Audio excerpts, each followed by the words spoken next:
Hey there, today I'm going to do a demonstration on how to make a little guitar, and you'll see that I have some examples set over to the side here.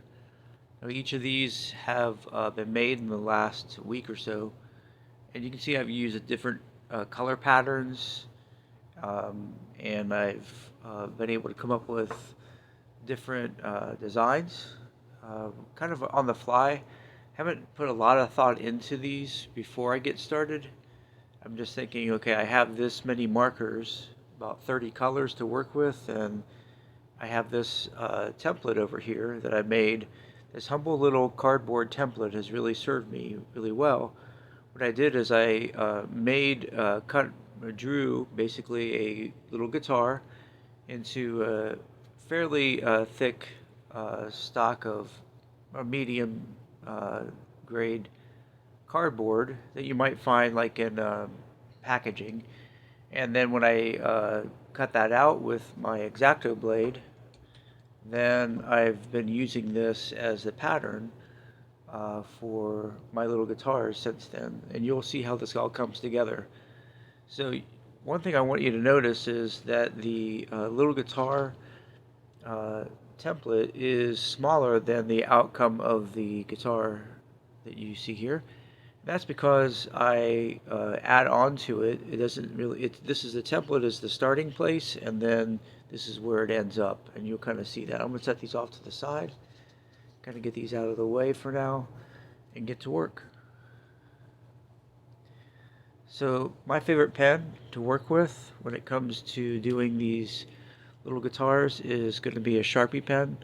It's the thin one, and I picked up a pack of these some time ago, and I've been using them for basically all my creative stuff and writing since then. And you'll see that I'm just basically tracing around. You want to be careful so you don't slip, and you hold down the template with your fingers and get a nice clean line. If you do make a mistake, don't throw it away because it can always kind of be fixed later on. I've noticed that even the little mistakes that I make can be worked into the pattern. Now, in this case, I'm going to go ahead and put the sound hole here. Sometimes I leave this part out if I'm doing the F holes on the side for the sound to come through in a sort of like a arch top design.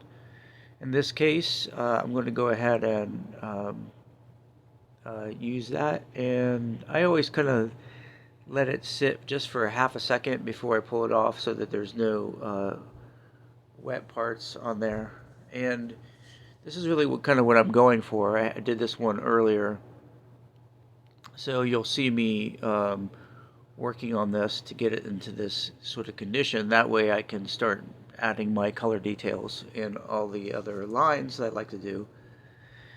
But just to get started, what I'm going to do is my first thing I usually do is add my nut right here. Just two simple lines, and suddenly it starts looking like a guitar.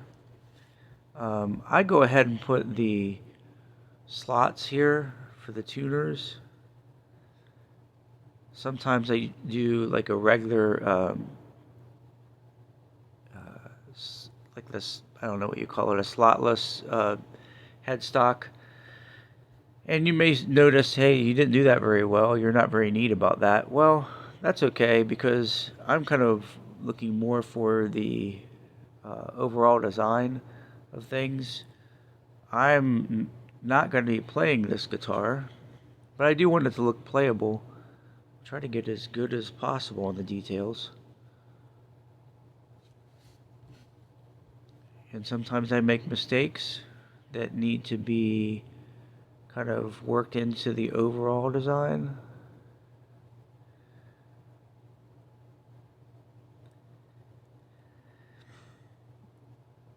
I've kind of made some color choices right up front. I'm going to be working with orange and red and maybe some pink in there, accents.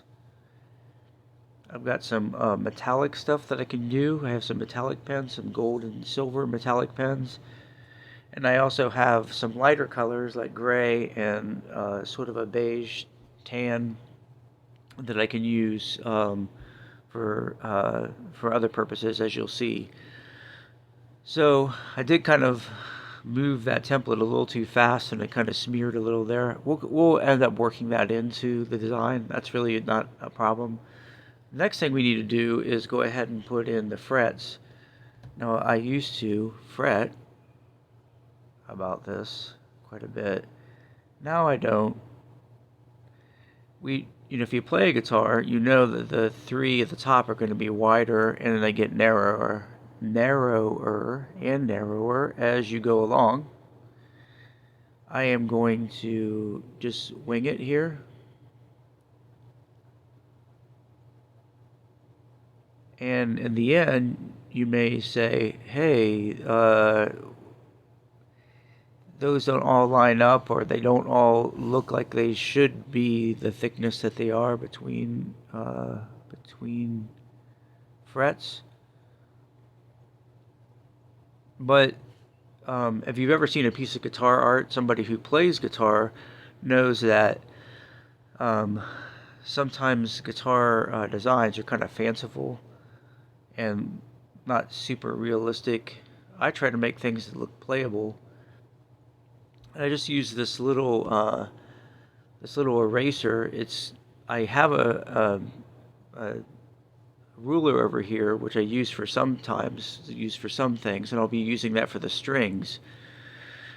But there are times when it's just easier to use a little straight edge just like this, and just kind of simplifies things. Then I'm going to go ahead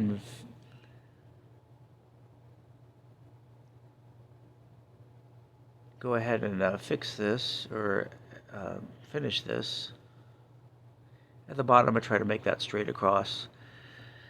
So you may think, well, that doesn't look too bad. I'm going to go ahead and put in my little designs here. Kind of have a set pattern that I go with. I start on the 3rd, and go to the 5th, and then the 7th, and then I skip over some, and then come down here. It's really up to you. I've looked at different guitars, and I know there probably is a reason that you see these at the different places, but personally, if I'm playing a guitar, I don't get to look at those because I'm looking at it from the top.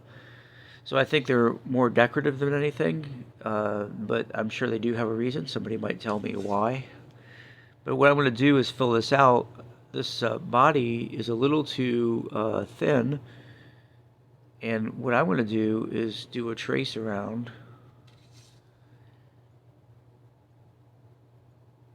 Try to make it as neat as possible and as uniform thickness as possible.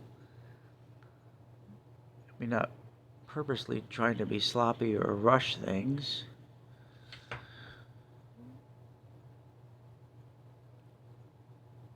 As I'm doing this, I'm normally listening to something, and so hearing myself talk is a little bit different experience, but basically I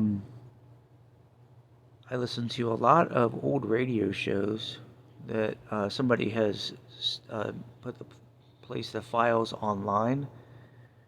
Lives of Harry Lime is one of my favorites, starring Orson Welles. You may have heard of the movie The Third Man, which is, I think, a really great movie, but you may not know that he came out with a radio series after that, starring Orson Welles in the voice of Harry Lime, kind of looking back on his life after he was dead. Kind of spooky. But the radio series is actually pretty lighthearted. He's sort of a rascally character, and he has a lot of adventures. He usually comes out on the wrong side of the adventures, but it keeps things in perspective. He's a lot more likable and easygoing in the radio show than he was in the movie, where he had gone pretty dark and was selling it ended up not being real penicillin, and in the black market, but in people's lives. He took their money and didn't give them anything in return, basically. I think I'm getting that right. So here you can see that I'm putting a pattern around the edges. And I've done different things on the edges. Sometimes it's a slanted line, sometimes it's a straight line, just these little segments. It's going to allow me to do something with color. That's my goal here. I try to make them pretty much the same size all the way around. Sometimes I get distracted. And so here we go. So that's starting to look like something, and then what I'm going to do is around the sound hole, I'm going to add this. I've done dozens of these now, and they each turn out just a little bit different. Make choices as you go along. They don't have to be the same. I just try to make a label inside. I ended up usually coloring that red for whatever reason.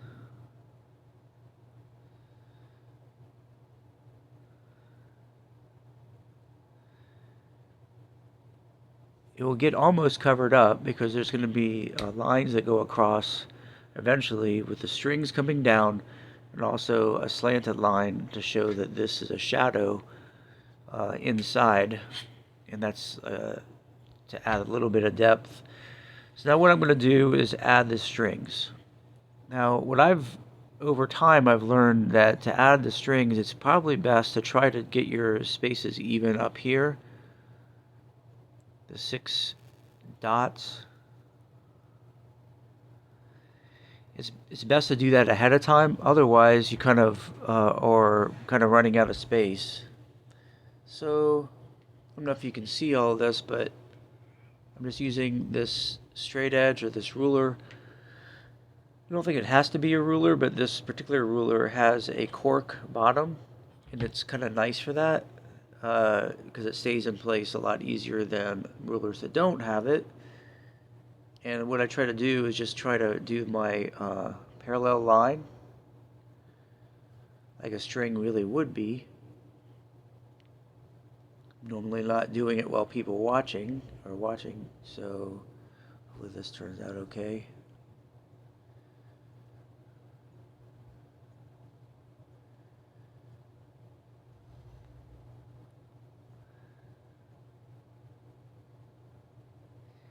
I think the main thing is that the lines have to be parallel or close to parallel, otherwise it does look weird if you've got converging lines or the lines are too close together. I think the first few that I made of these, the strings were not in all that great a shape, but I think that turned out okay, as you can see that. And so what I'm going to do next is start adding color and details. So I've decided to go with red and orange and pink. I'm going to go ahead and make that dot and skip over these two, skip over this one, and then what we can do here is start seeing some of the colors come together. Now it's ideal not to have the string going right over that dot, but I kind of messed up. But in the overall design of the guitar, I'm not going to let that stop me. You can be more or less detailed than me, but in this one I'm going to try to do a sunburst with some triangles.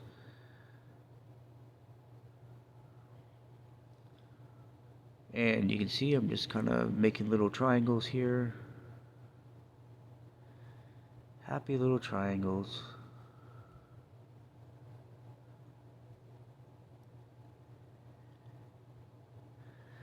Yeah, and that starts to look like a sunburst. And then I can go ahead and do what I had planned to do, which was fill out these with color. I'm going to skip over that one and go to the next one. And then skip over that one, and go to this one, that one, this one, and then I would kind of run out. Not really worried about being symmetrical. That would be great if I did that in a symmetrical way, but more I'm worried about um, just being colorful and having fun with it. It could look any number of ways. I'm going to add some red in here. So I have two different types of red. On the caps, they look kind of different. I don't know if you can see that in the camera. But in real life, they don't have that much difference in the way they actually go down on the paper. Oh, by the way, what kind of paper am I using? Well, it is watercolor paper.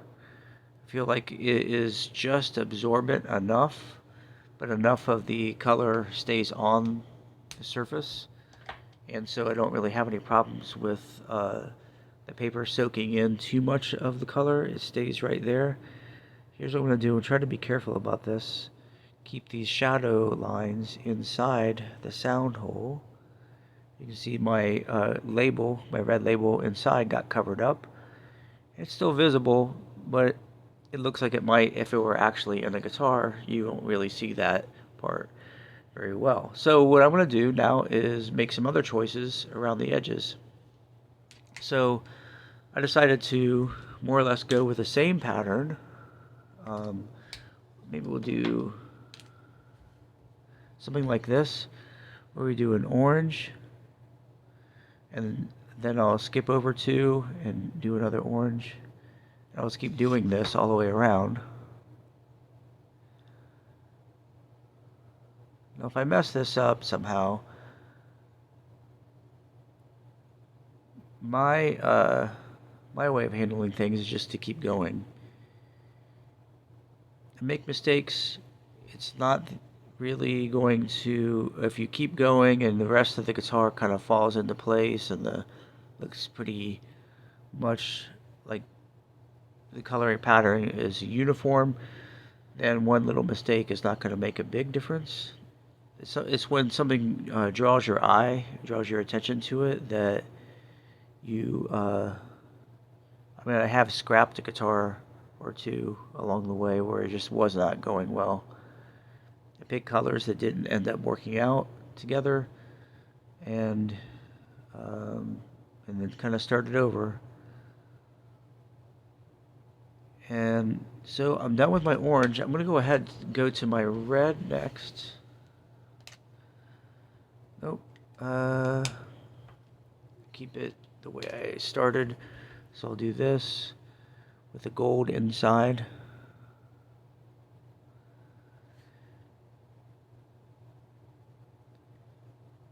Now, what I like to say is you probably, I mean, you could do it like I'm doing it. You could make patterns, but you could also, instead of that, you could put circles, or you could do triangles. You could do, I've done with a starburst around all the way around the edges.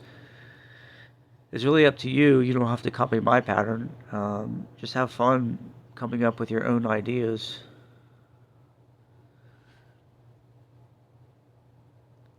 So now if I do color outside the lines on the outside edge, it's going to get cut off anyway. You'll see that later because I have my X-Acto knife, and when I cut around the edges, some of the I cut it right along the black line on the outside.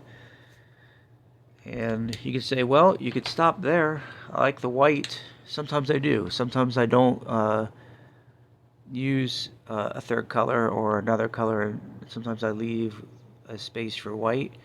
In this case, I'm going to go ahead and fill that in.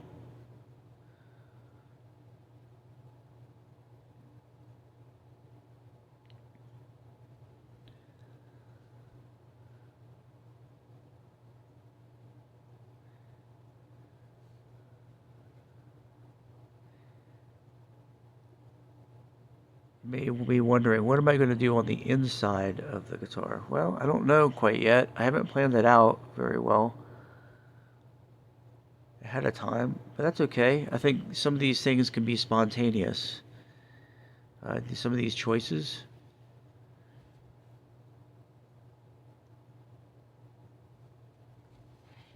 Okay, so I think that looks pretty good. Now you could leave it like that. That looks good enough just as a white guitar. Um, I do realize in my pattern, in my template, I am a little off center. So here's what I've been doing lately. First, I just let it go, but now I add a little rectangle on the end and then put a dot on both sides. And I've also been doing a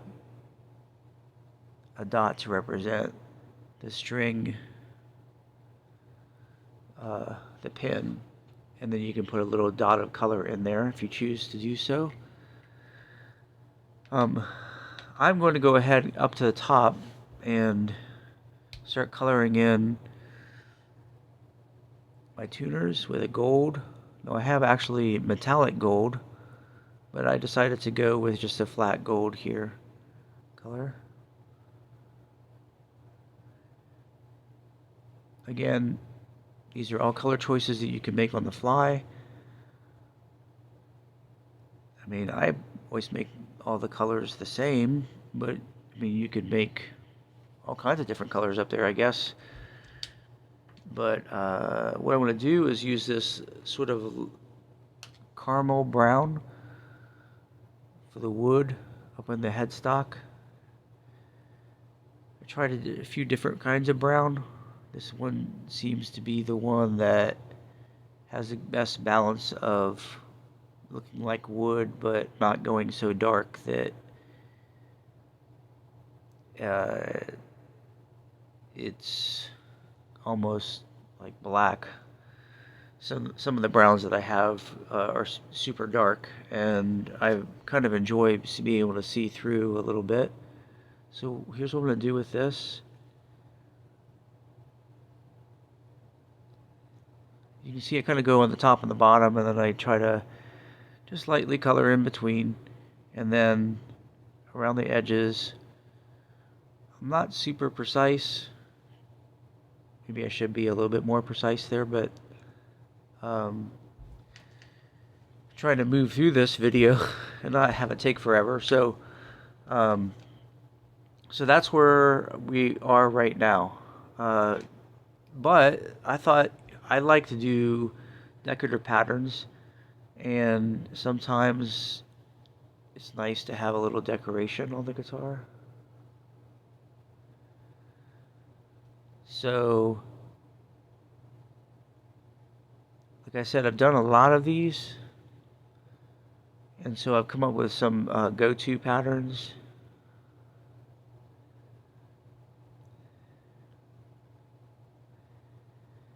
Now you really have to think about what you're doing at first, so that you can be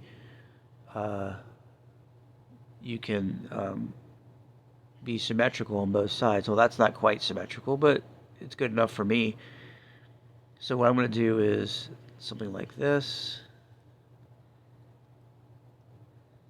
larger, like sort of S pattern, and then on this side, just to make sure that going backwards, something like that, and then I'll do something in the middle. So I will, let's say, do something like this.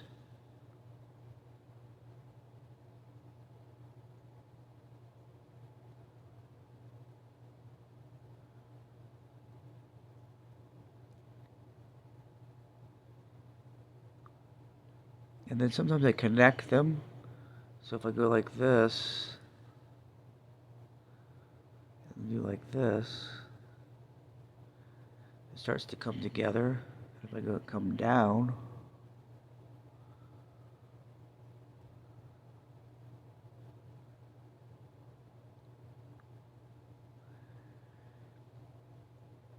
and then you can do like, sometimes I'll do like circles. Oops, that was a little sloppy. Circles around them to add more detail.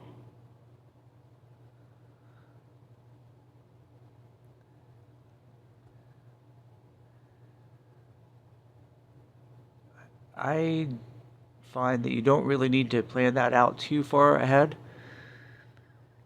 but as you do more and more, you get more comfortable with doing certain things, like going backwards on a pattern, doing the pattern over here, little S, and then doing it backwards over on the side. I'm thinking that looks pretty good. I might just leave it like that. I might add a few color dots there, and just kind of leave it as is. Now you can do things like, and I've seen this before, and I've done this a little bit. If you come down here, you can kind of start to fill in or start to open up an area where you could color inside that. And then maybe like that. Kind of didn't leave too much room for myself on that one. You see kind of where I'm going there. And so I'm going to try to be a little bit more careful.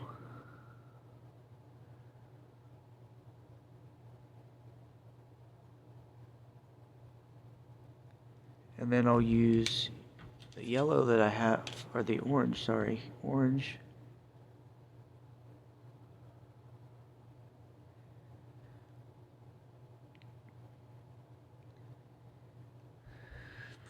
I'm thinking that looks pretty good. So there are some bare spots in here, and one of my favorite things to put into a pattern is a diamond. So I'll go ahead and put one on both sides. Hopefully get it pretty uniform.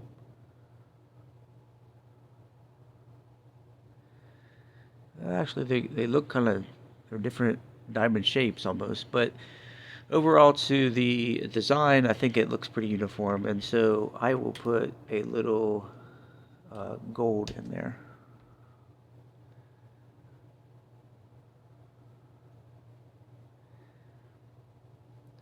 I'm thinking it looks pretty good. And then I'll put gold in those.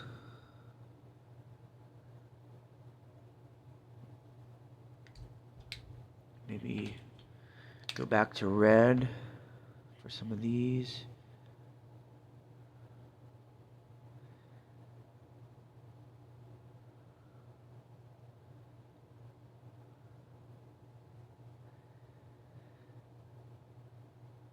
And then kind of leave it at that. I decided to leave these, the pegs, or not the pegs, but the pins as white, so you can kind of see them okay.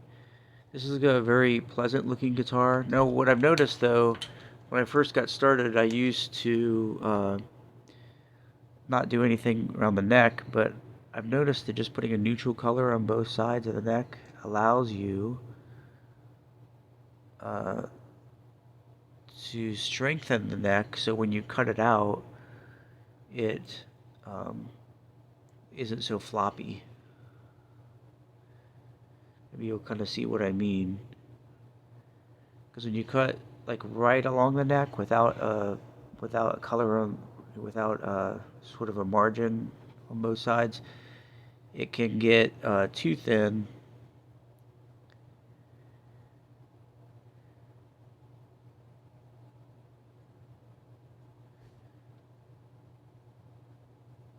And then you can go over it again to give it a little bit more oomph. But I'm thinking that looks pretty good. It actually gives it a little bit more depth as well. So I'm going to leave it like that. I like white guitars, I like the idea of white guitars. And see, I missed a spot there. You can go back later and fill in any gaps. But now I'm going to go ahead and move along to the cutout phase. This is my Fiskars X-Acto blade. Really sharp. Don't mess around with this blade. I'm warning you, it's very sharp, so be very careful with it. And for those who need adult supervision with sharp things, please make sure that you're super careful. I don't want anybody to get hurt. What I'm trying to do is, on camera, it's kind of tough, but what I'm doing is tracing around that, sort of in a wide arc, because I want to be able to Just bring this straight down into the body of the guitar. And then start tracing around with my X-Acto knife around the black edge. Ideally, I'll be getting it right on the black edge, because then there's no gap on the outside.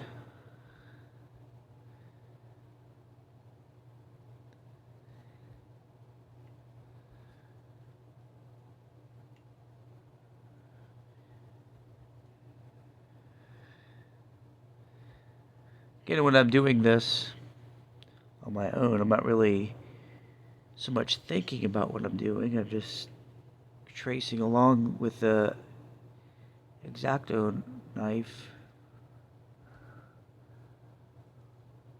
And I have this, the mat on the bottom, which is really essential. Until I got this, everything was kind of like tracing into another piece of paper or newspaper on the bottom. But that's really not the way you want to go. You want to definitely have one of these self-healing mats. They're not too expensive, and they're really just worthwhile because they keep from dulling the blade, and it also keeps you from cutting up your surface, whatever that is that you're working with. In this case, I have a desk that I'm working on top of, and I think there are probably some scars underneath until I got this. It became pretty apparent that I needed to get a little bit more professional. So, I think I've got the body cut out, and you'll know sometimes because it will just pop out on its own.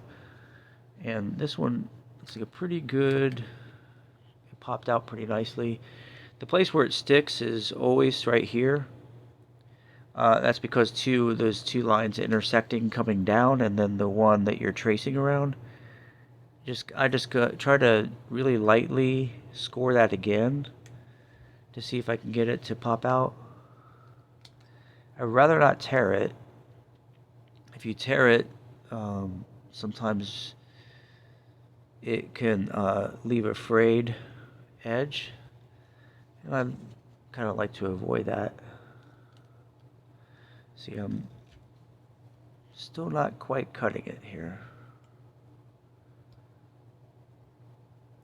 I think I got it that time.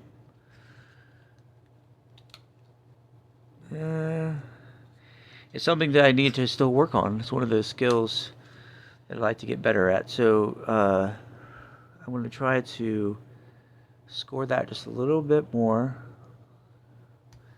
and then come up. I haven't cut this side yet. Come up here. And my goal is to connect what I've already cut out from the top. And sometimes you can see it just released, so you know you're on the right path when you see the paper release on its own. So that came out okay. The only thing holding it on is that little bit. We're almost done. You don't want to rush through it. You want to get it right so you don't have a tear at the end. What I've noticed is that this watercolor paper is pretty forgiving. And it's easy to work with. It doesn't fall apart like some paper that I've used. And here we go. See, this is kind of in the pattern of some others that I've done, kind of like that. Sort of a Mexican or a Spanish type guitar. But you can use any number of patterns, and that's kind of the way it goes. Now I've taken to not decorating the back, but writing my contact information on the back. My contact information is Sean Smith, orange paperbacks,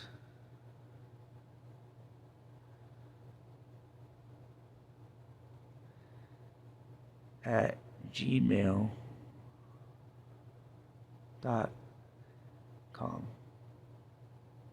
Why Sean Smith orange paperbacks? Well, there are a lot of Sean Smiths in the world. Sean Connery was a popular person, and Sean became a very popular name. So there's a lot of Sean Smiths in the world. So I just go with Sean Smith's orange paperbacks.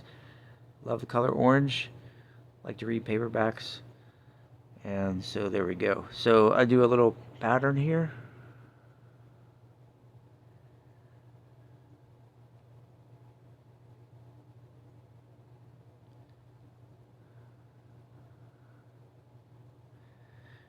Get my little verse reference down there. And then the thing I've taken to writing is try to be a little encouragement. Write your own songs and play your heart out.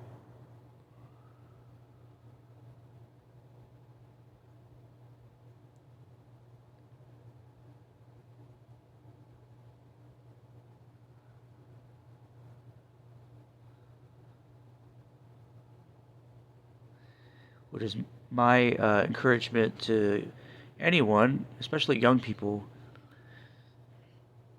If you're going to be playing a guitar, an actual guitar, write your own songs and then play your heart out.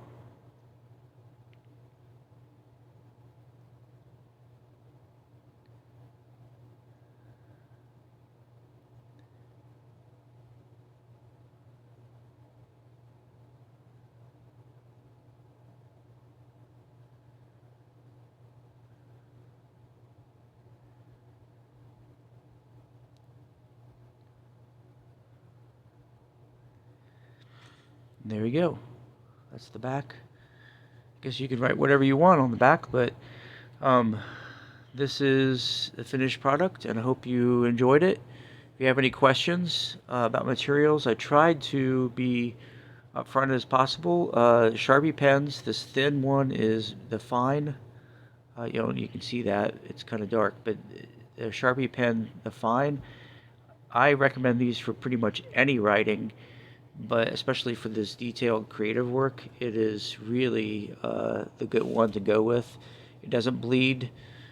Like I said, right after you do the pattern with the template, let it sit for even just 1 second, and then it won't smear.